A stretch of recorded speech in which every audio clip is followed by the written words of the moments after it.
दोस्तों, आज की वीडियो में मैं आपसे बात करने वाली हूँ पशुपति व्रत के बारे में। पशुपति व्रत जो कि भगवान भोलेनाथ का ही व्रत है, भगवान शिव का जो स्वरूप है, पशुपतिनाथ का स्वरूप, उनको स्मरण करते हुए और उनका ध्यान करते हुए ये व्रत किया जाता है। इस व्रत में भगवान भोलेनाथ की ही पूजा की जाती है और ये व्रत सोमवार के दिन किया जाता है। पर ये व्रत जो है इतना अधिक प्रभावशाली है कि इस व्रत के करने से बहुत ही शीघ्र हमारी कामनाएं जो है वो पूर्ण हो जाती है। किसी भी संकट में आप घिरे हों, चाहे आप कर्ज में घिरे हों, धन का अभाव है, शिक्षा में आपको सफलता चाहिए, व्यापार में आपको घाटा हो रहा है, परेशान है आप, सफलता चाहते हैं व्यापार में आप, घर परिवार में कोई बड़ी परेशानी हो, कोई बहुत बड़ी समस्या हो, तो इसके लिए आपको चाहिए कि आप पशुपतिनाथ का ये व्रत करें। पशुपति व्रत जिसे कहा जाता है, शीघ्र ही आपकी समस्याओं से आपको मुक्ति मिल जाती है। ये व्रत अगर आपके वैवाहिक जीवन में कोई परेशानी आ रही है, जैसे दाम्पत्य जीवन में कोई ऐसी परेशानी है जिसको आप किसी को बता नहीं पा रहे हैं, आप बहुत अधिक परेशान हैं, तलाक तक की भी नौबत आ जाती है, अगर विवाह में कोई परेशानी होती है, तो ऐसी स्थिति में भी अगर आप ये व्रत करते हैं, भगवान शिव से आराधना करते हैं अपने वैवाहिक जीवन को सुखमय बनाने की, निश्चित ही आपको बहुत ही शीघ्र सफलता प्राप्त होती है। विवाह में कोई बाधा आ रही है और विवाह में बहुत अधिक देरी हो रही है, तो भी आप ये व्रत करें, आपको सफलता ज़रूर मिलेगी।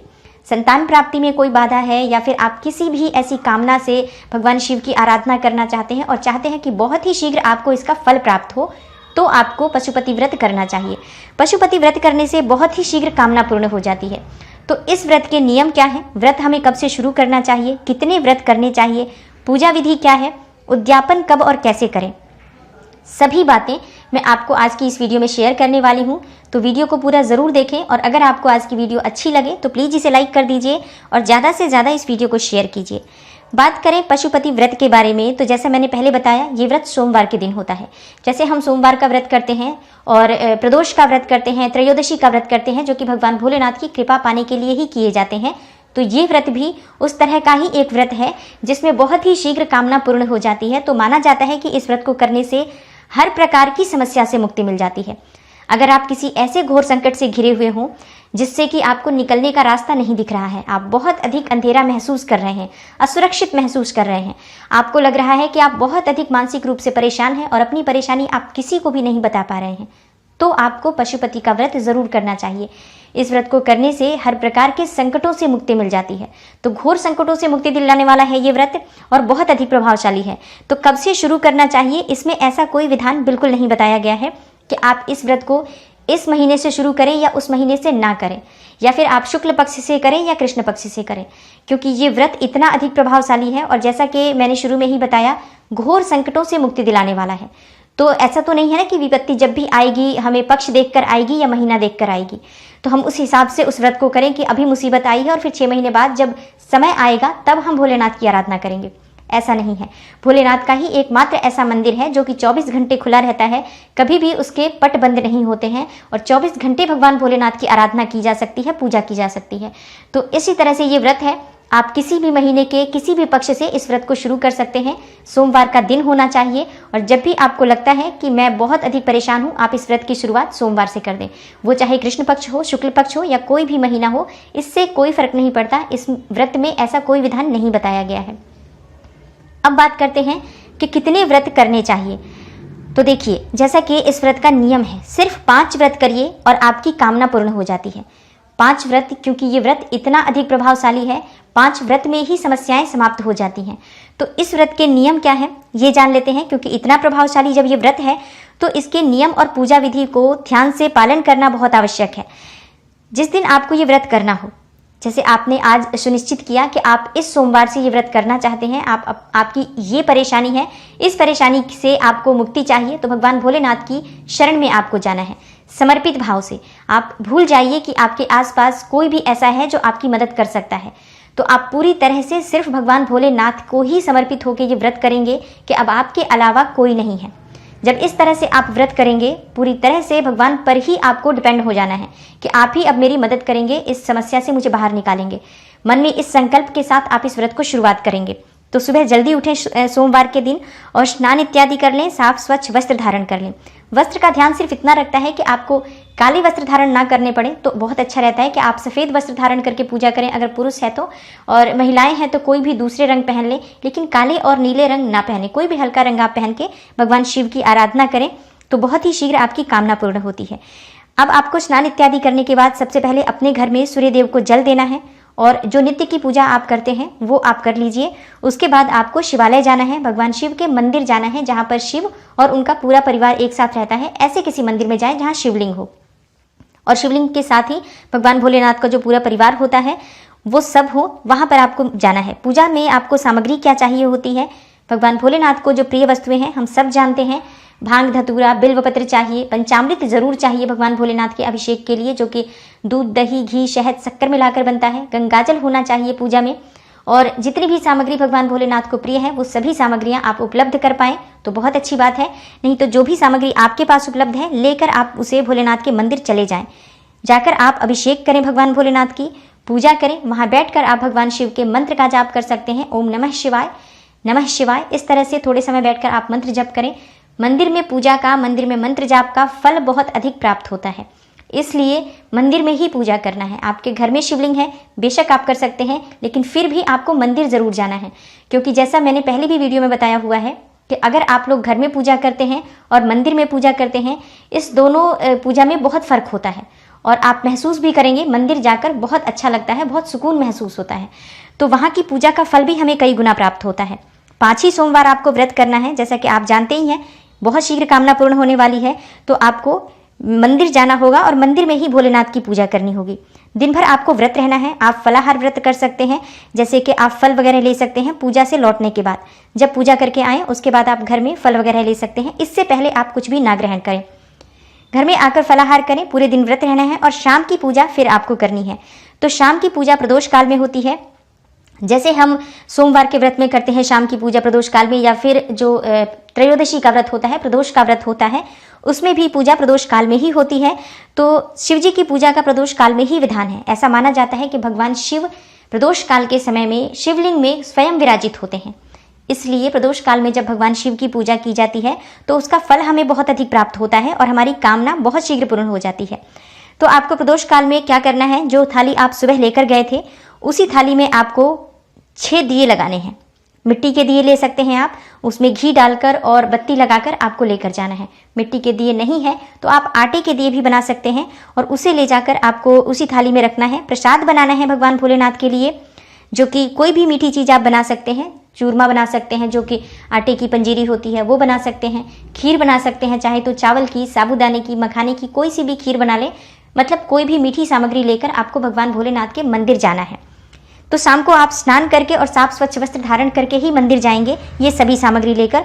और भगवान भोलेनाथ की पूजा के लिए आप चाहे तो जो सामग्री सुबह थी वो सभी सामग्रियां, जैसे कि धूप दीप नैवेद्य अक्षत बिल्वपत्र, ये सभी चीज़ें आपको मंदिर लेकर जाना है।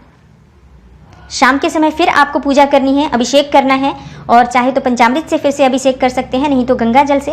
और इस तरह से पूजा के बाद आपको जो आप दिए लेकर गए थे उसमें से 5 दिए आपको मंदिर में ही जलाना है। भगवान शिव के पास ही आप मंदिर में दिए जलाएं। शिव मंदिर में आपको 5 दिए जलाने हैं। एक दिया आपको अपने जो थाली है उसमें ही रहने देना है, उसे जलाना नहीं है। प्रसाद के आपको 3 हिस्से करने हैं, जैसे कि हम 16 सोमवार के व्रत में करते हैं कि 3 हिस्से करना है। 2 हिस्सा आपको मंदिर में छोड़ना है और 1 हिस्सा आप अपनी थाली में ही रखें। पूजा करने के बाद जब आप शाम को पूजा कर लें भगवान शिव की मंदिर में जाकर, विधिवत पूजा करने के बाद आप मंत्र जप करते हुए पूजा करें। पूरे दिन भी आपको ओम नमः शिवाय का इस मंत्र का जप करते रहना है। मंदिर में भी जितना संभव हो मंत्र जप करें। पूजा के बाद आपको घर आना है।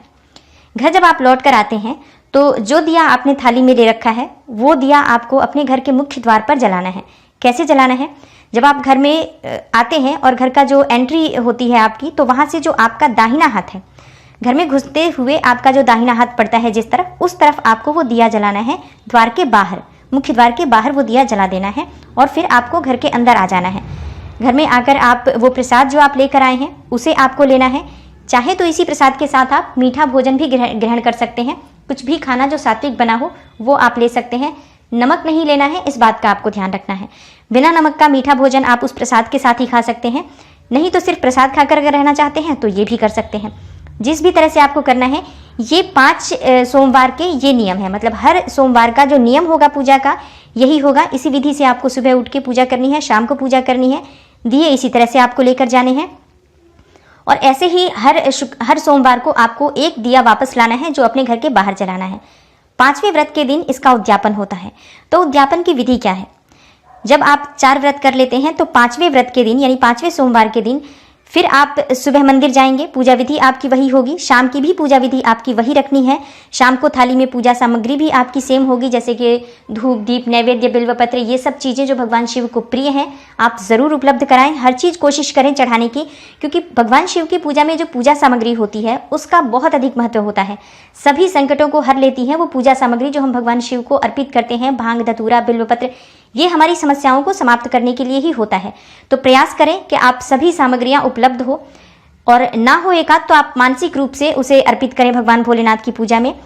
अब जो आपको उद्यापन के दिन करना है एक्स्ट्रा, वो मैं आपको बता देती हूँ। आपको एक नारियल लेना है, उस नारियल में आपको मौली लपेटना है। 7 बार मौली लपेटें, और मौली लपेटते हुए आप अपनी मनोकामना, जिस भी कामना से आपने ये व्रत किया है वो मनोकामना बोले, और इस तरह से आपको वो मौली लपेट देना है उस नारियल के पास। नारियल पानी वाला होना चाहिए, जटा वाला नारियल जो पूजा वाला होता है वो आपको लेना है। और अपने साथ लेकर जाना है आपको 108 बेलपत्र। अब बिल्वपत्र अगर 108 ना मिले तो क्या करें, ये प्रश्न बहुत अधिक आता है। तो देखिए, बिल्वपत्र मिल जाते हैं, वैसे तो हर जगह ही बिल्वपत्र के वृक्ष मिल जाते हैं, बहुत आसानी से मिल जाते हैं अगर हम थोड़ा प्रयास करें तो। देखिए, समस्या भी तो कितनी बड़ी है आपकी, जब आप ये पशुपति व्रत कर रहे हैं तो आप ऐसे ही बिना प्रयास के मत बोलें कि आपको बिल्वपत्र नहीं मिल रहे हैं।